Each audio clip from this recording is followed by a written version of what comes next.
itong si PBBM na sumailalim sa drug test. Okay? Ako, tama itong sinabi ni Duterte, no? Mamaya, i-comment natin yan. Okay? Narito ang Balitang Pinoy TV.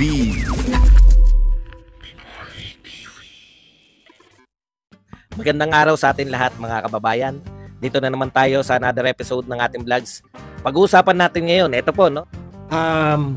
The reason bakit hindi po ako nakapag-live kahapon, kasi wala akong tulog.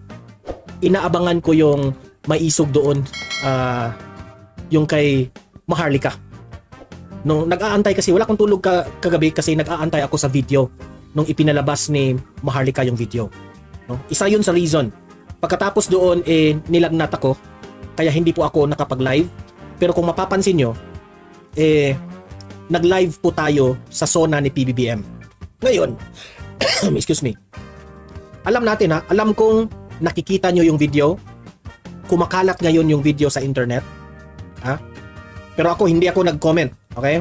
Meron akong comment doon sa aking Facebook, sinabi ko, bakit maikli yung video, kino-question ko, kasi I don't want to be biased.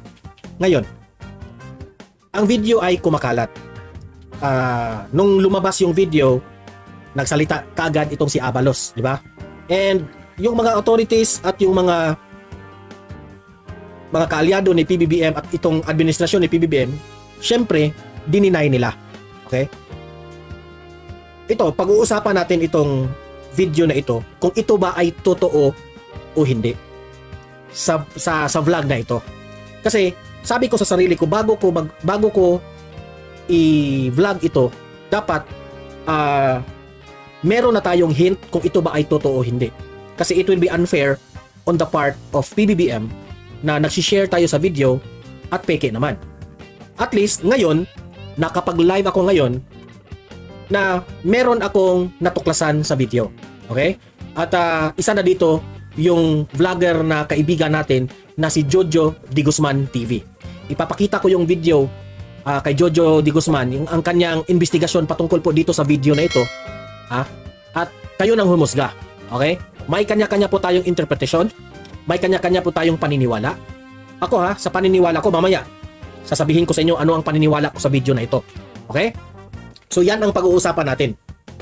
Umano'y video ni Presidente Bongbong Marcos na gumagamit ng ipinagbabawal na gamot, ipinakita sa Maisog Rally sa Los Angeles. At ito ay inaabangan ko talaga, hindi ako natutulog hanggang nilabas ito ni Maharlika.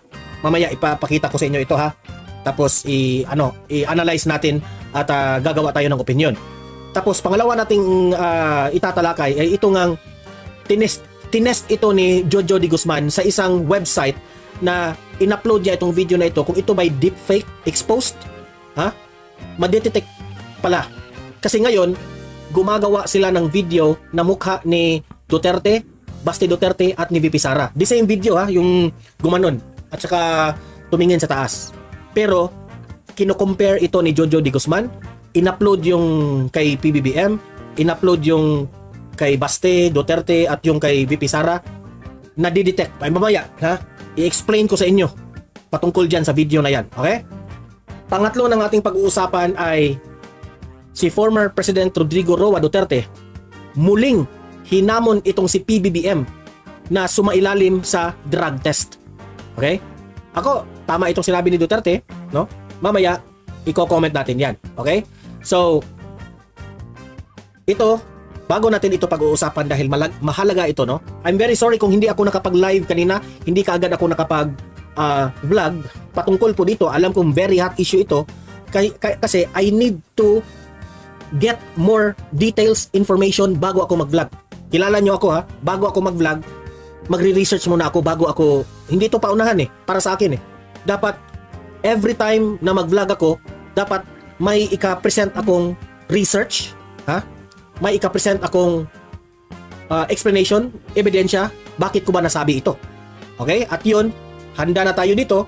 So, bago ang lahat, bago natin ito pag-uusapan, help me po na i-like muna at i-share itong video na ito para guys, kakalat ito sa taong bayan. Okay, sabay-sabay nating i-like muna at i-share itong video natin, Facebook at YouTube. 1, 2, 3, go!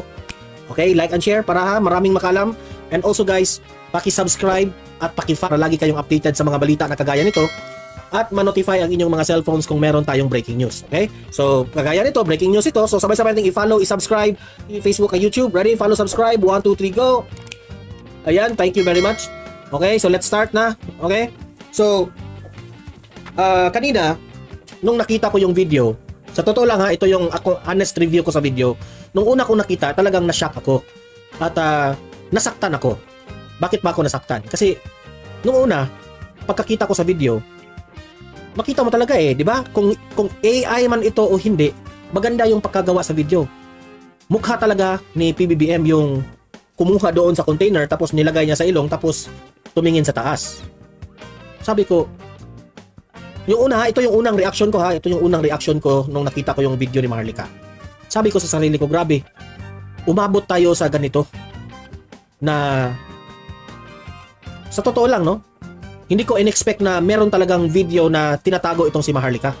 Mapeke man ito o hindi, buong akala ko ha, na baka sabi-sabi lang to ni Maharlika. And also, hindi ko pa rin at that time, hindi ko ma-confirm kung nagsisinungaling ba si Maharlika, pautot lang ba ni Maharlika yun o hindi. So, nire-respeto ko lang si Maharlika at that time. Hindi nga ako nagko-comment dyan, di ba? So ako, nung nakita ko ang video, sinabi ko sa sarili ko, totoo pala talaga yung sinabi ni Maharlika na merong video. Meron siyang video na tinatago. Okay? Ngayon, na inilabas ito ni Maharlika, this is the question of if ito ba ay AI o totoo. Ito yung labanan ngayon di ba? Kasi tama yung timing sa paglabas ng video. Tiniming ni Maharlika kasama ang Maisog Rally doon sa labas, kasabay nung hours, I think mga 8 hours bago yung hours before the sauna. So, kaya nga si Abalos, no, natataranta na nagpapamedya, okay? Hindi ko nga in-expect na ang bilis nilang nagpa-press con, 'di ba? Ang bilis-bilis. So syempre, doon nakita ko yung press con. Tapos meron rin akong kanina ba? Ito yung aking reaction kanina. Meron rin akong fear o takot na baka kung i-upload ko itong video na ito, kung i-upload ko itong video na ito, baka matanggal yung aking Facebook o matanggal yung aking YouTube. So kaya hindi talaga ako nag-upload, no? So I am now letting you understand bakit. Kasi yung ibang mga vloggers upload ng upload di ba? Walang preno sila. Yung iba nga tinatanggal na yung mga account nila, no? So kita nag-iingat tayo kasi itong account natin, itong Facebook natin, itong YouTube rin natin, pinagpagura natin ito. Gumawi tayo ang dugo at pawis dito para lamang maka-attain ng maraming subscribers, no? So iniingatan natin 'yan. Sabi ko, sige, tama na lang na late akong makapag-vlog dito, late akong makapaggawa ng opinion, at least na nire-research ko muna, no? Ano yung mga sinasabi ng iba. Kagaya nito, may nakalap tayong impormasyon, itong magaling na vlogger na si Jojo de Guzman, at i-share natin dito ngayon. Okay? So, Seiya Senpai, hello po sa inyo, no? So, ngayon, ang video po, kung mapapansin nyo, no? Ito kasi labanan ito ng fake mismo ako hindi ako expert when it comes, aaminin ko yan hindi ako magmamagaling dito, hindi ako expert when it comes to determining the video kung fake ba yan o hindi, AI ba yan o hindi ako magaling dyan, kasi the way I see the video, talagang para sa akin mukhang totoo talaga, no? Yung slow-mo version ng video nung gumanon, sinabi ko medyo pa nga, no? Kasi may naka-label doon, enhanced video, so in slow mo. Sabi ko parang hindi masyadong convincing yung slow motion. Pero merong raw video nung no? Na parang yung camera talaga, nakatago yung camera, di ba? Kung mapapansin yun. Merong video, hindi pa niyo nakita. Merong video na nakatago talaga yung camera, no? Parang tinabunan ng mga damit ba yun o hindi ko alam, no? At saka madilim yung video. Na hindi naman in slow mo, hindi rin is in-speed up, no? Kundi normal lang yung video. Talagang masasabi ko, grabe. Mukha talagang totoo. O totoo man. Di ko alam Di ko alam. Pero mamaya, may ipapakita ko sa inyo. So yun ang una kong, sabi ko sa sarili ko, ano ba to? I-upload ko ba ito o hindi? So, ako, I'm still observing sa mga vloggers kung ano ang mga reaksyon nila, no? Kahit nga si Banat ba, hindi pa nagko-comment. Di ko lang alam kung nagla-live na ba siya ngayon. Hanggang kanina, pinakinggan ko si Maharlika, no? At sinabi ni Maharlika na taong bayan lang ang manghusga, ang huhusga. Kasi para sa kanya, hindi niya sinabi na, tingnan natin si PBBM, parang ganun. Sabi niya, may video tayong ipapakita, kayo nang humusga. Yun ang sabi ni Maharlika sa kanyang side, okay? So ngayon, nung lumabas na itong video na ito, so nawindang lahat, siguro, I think, halos siguro lahat ng mga kongresista, lahat ng mga senador, nakita nila na yung video ngayong araw na ito, di ba? So I'm pretty sure nakita nila lahat. Still, patuloy yung SONA, no? Pero yung mga kalaban ni PBBM, wala na. Nag-forensic na. Meron ng mga nagtitest kung ang ito ay authentic. Ako, kung ilang beses ko pinaulit-ulit na tiningnan yung video. Kasi I want answers kung ito ba ay totoo o hindi. Kasi kawawa yung bayan natin kung ito ay totoo. I want answers. Sa kabilang banda naman, meron din akong inisip na unfair ito kay PBBM kung hindi ito totoo. So ako, nagpakatotoo lang ako bilang isang vlogger. I don't want to spread fake news o sabi ng ibang mga vlogger, magpakabayani ako, no? So kaya nga, hindi kaagad ako nakapagbalita. Okay? Nakapag-vlog. Kasi sinusuri ko talaga. Kung makikita nyo sa aking post sa aking Facebook, sinabi ko pa nga doon, bakit maikli yung video? Nagtatanong ako, di ba? Bakit maikli yung video?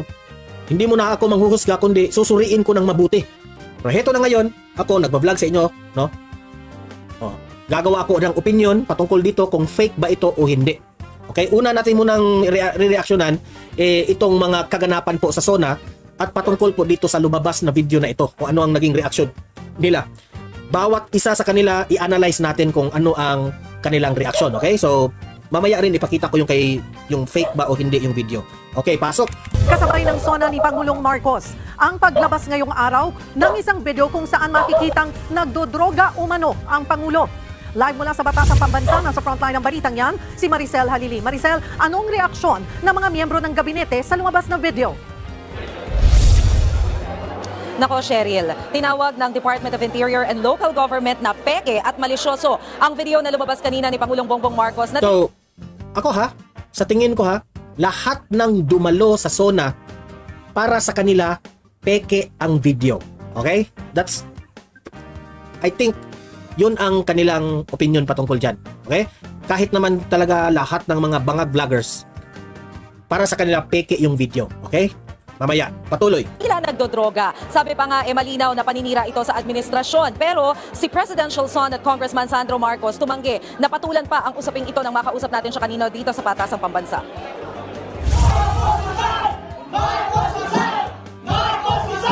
Ito yung nangyari kanina. Okay? Doon sa ito ay courtesy of Harry Roque. Okay? Ito yung pagpakita ng the first time pinakita sa Maisog Rally, no? At si Pangulong Bongbong Marcos ang pinulutan sa Los Angeles ito pinakita. Bago yung Canada yung una, pero hindi malabo kasi yung Canada na video nila medyo blur. Ito yung sa Los Angeles na yung medyo clear na, okay? Sa Maisog Rally sa Los Angeles, California. Ipinalabas doon ang video ng umano'y pagdodroga ng Pangulo. Hindi na namin ipakikita ang buong video, pero maririnig ang sigawan ng mga tao.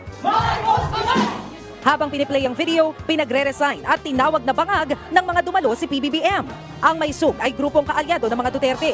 Katunayan, una nang tinawag ni dating Pangulong Rodrigo Duterte na bangag si Marcos sa isang Maisog Rally noong Enero. Present sa Maisog Rally sa Los Angeles, si dating presidential spokesperson Harry Roque. Ipinost din ni Roque ang screenshot ng video na pinagdikit niya. So yan ang post ni Attorney Harry Roque, okay? Coke Zero and regular Coke, still Coke. Yan. Okay? Maraming nakapansin dito, sabi dito, yung sa left side raw, medyo mataba si PBBM dyan. Okay? Dito naman, yung present. Okay? So, talagang tinututukan ko yan. Pero ayon kay Abalos, no? Magkaiba raw yung tenga. Okay? Yung sa Bisaya pa, dalunggan. Okay? Magkaiba raw. Kaya fake itong video na ito, sabi niya. Okay? Pero ayon kay Atty. Harry Roque and the rest of the naniniwala, si Bongbong Marcos raw talaga yan. Okay? Sa tunay na picture ni PBBM. Welta naman dyan ni Executive Secretary Lucas Bersamin. Koreano yun, hindi Pilipino. Koreano raw. Para sa akin malabo yung kanyang comment Di naman Koreano. Kasi ako the way I observe, talagang Bongbong Ito na nga mga kabalita. Ano na ang masasabi nyo patungkol sa balitang ito? Please comment down below mga kabalita. Pag-usapan natin yan sa comment section. At kung di ka pa nakasubscribe sa ating channel, baka naman